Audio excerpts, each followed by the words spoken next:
Hi there, welcome to this tutorial on how to perform the standing straddle press handstand. This is not a classical approach, so it's not going to be the way that you would be taught as a child in a gym club. This is a more intuitive approach that has worked for adults as well. And it's the way I like to approach the skill. There are certain tips and tricks that might be useful for you. So let's get right in. A couple of things you're going to need that are going to be useful is a set of yoga blocks, 2 chairs of equal height, and if you have lying around, a foam roller to prepare your hamstrings, your shoulders, your wrists all in one go. This is an exercise I really like doing before, doing any type of training really concerning, pressing motions, a lot of compression strength. I like to start with this. So it preps your shoulders, your wrists, your hamstrings, your glutes a little bit, and your core strength in order to do the press handstand. So you're going to place the foam roller right between the hamstrings and the glutes, so your legs and your bum. Right on that edge, you're going to squeeze your feet together. You're going to activate your glutes. You're going to walk backwards with your hands as far as they will take you. Nice little stretch on the shoulders. Now you're going to slowly drag your bum backwards. You're going to turn your hands forwards. You're going to squeeze your butt upwards and go back in front.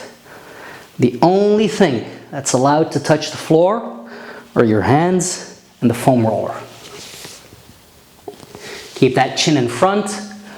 Don't put your nose in your knees. Try to have your chin touch your toes. It's not possible, but try it anyway.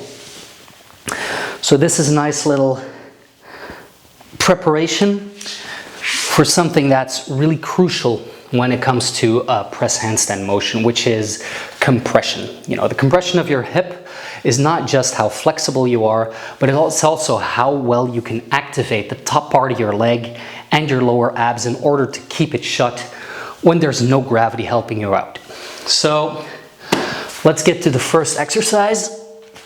First one, I'm going to put some yoga blocks either side. Doesn't really matter how wide apart they are. It's more to do with how wide your straddle is, but just going to pre-position those. Let's say you want to start with a straddle this wide.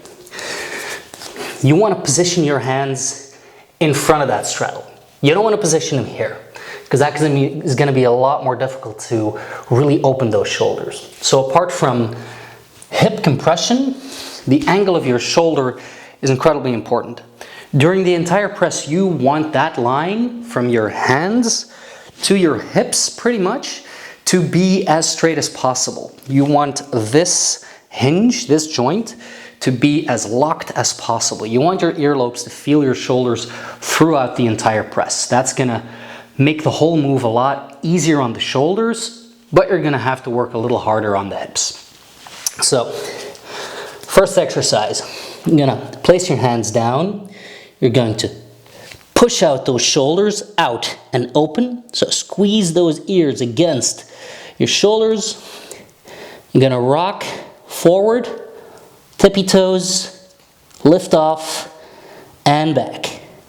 You're going to do that a couple of times until you find a relatively comfortable position, a relatively comfortable way of dealing with the whole balance part of it.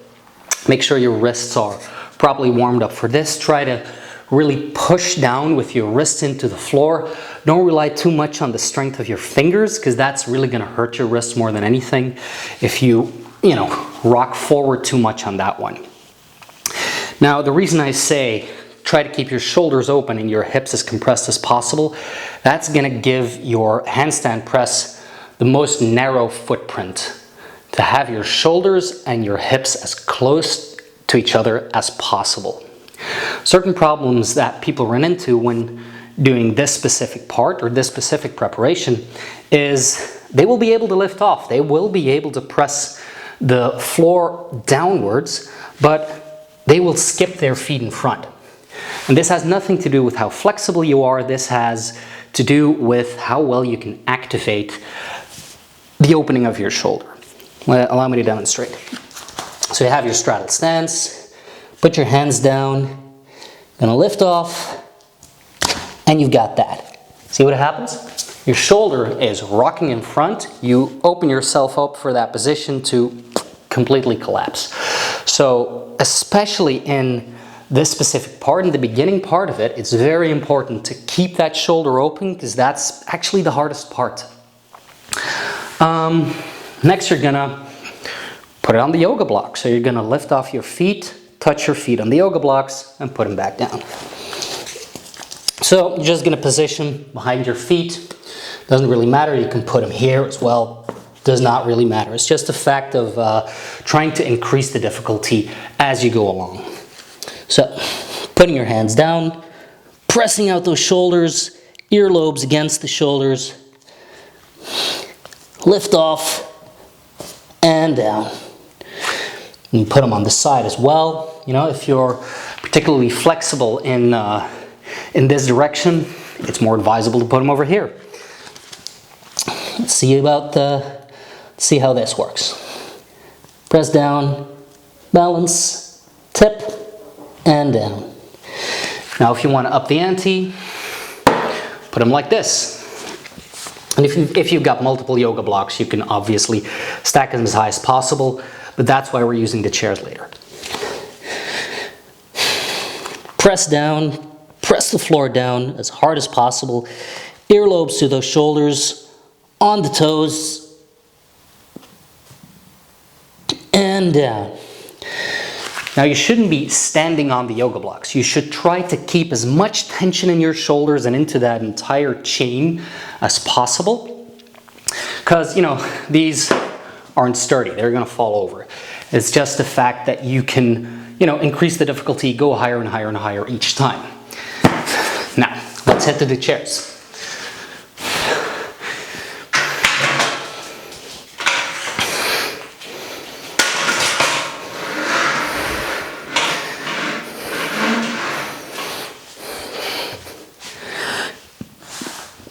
Now, same thing applies here.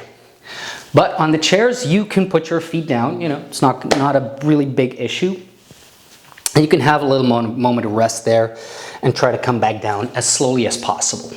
You know, being fast on the upward motion is not inherently a bad thing, but when learning it, you want to feel each step of the way as much as you can.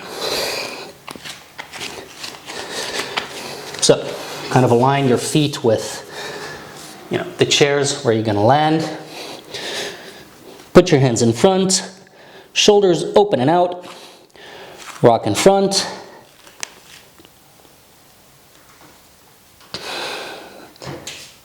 and come back down.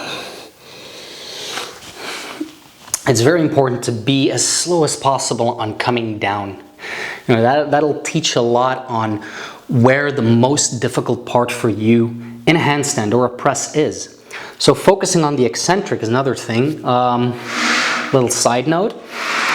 If you really want to know where the most difficult part for you personally in the handstand press is to do the negative, is to do the eccentric motion. So assuming you can hop up to a handstand, you can straddle, try to come down as slowly as possible with all of the parameters in check. So try to focus on a hip compression, try to focus on an open, activated shoulder, and try to be as slow as possible. And that'll tell you where the most difficult part of the press is. So let's do that. Handstand, straddle, belly button in, hip compression as much as possible. Try to keep that shoulder open as much as possible. And the eagle has landed.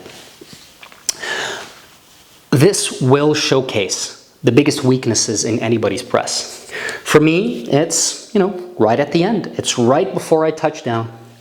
That's the most difficult part probably, you know, because you need a lot of active, you know, shoulder opening action. And it's just really hard to do, you know, especially if you want to do a closed pike version, you have to focus even harder on that kind of stuff. Now, the reason I wanted to go to the negative part is because that's the next chapter, so to speak. I'm going to put back the chairs. We're going to do the negative onto the chairs. And then I'm going to hop back down. Because doing the negative on the chairs is the easier part. And then you're going to do the negatives off the chairs. You know, so you've got a little bit of a breather in between.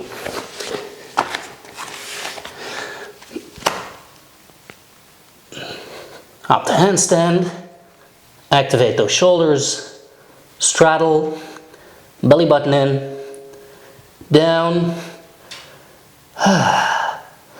and down. So this is a nice in-between way of working that eccentric motion, that negative repetition.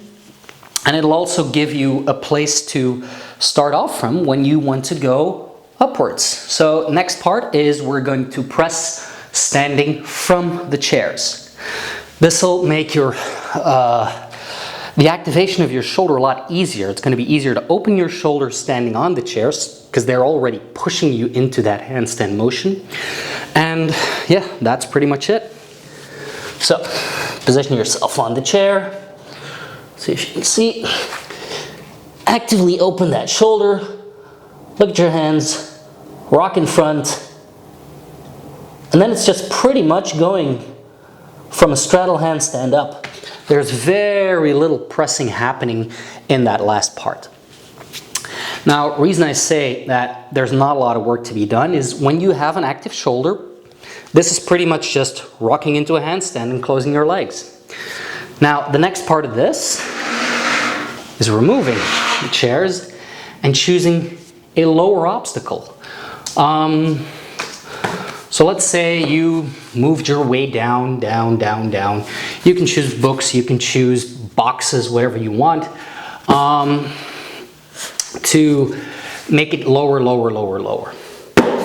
Just for the purpose of this exercise, I'm going to choose the very wobbly yoga blocks, but this is just to pose as an example. You know, please choose something sturdier than, you know, yoga blocks on their side.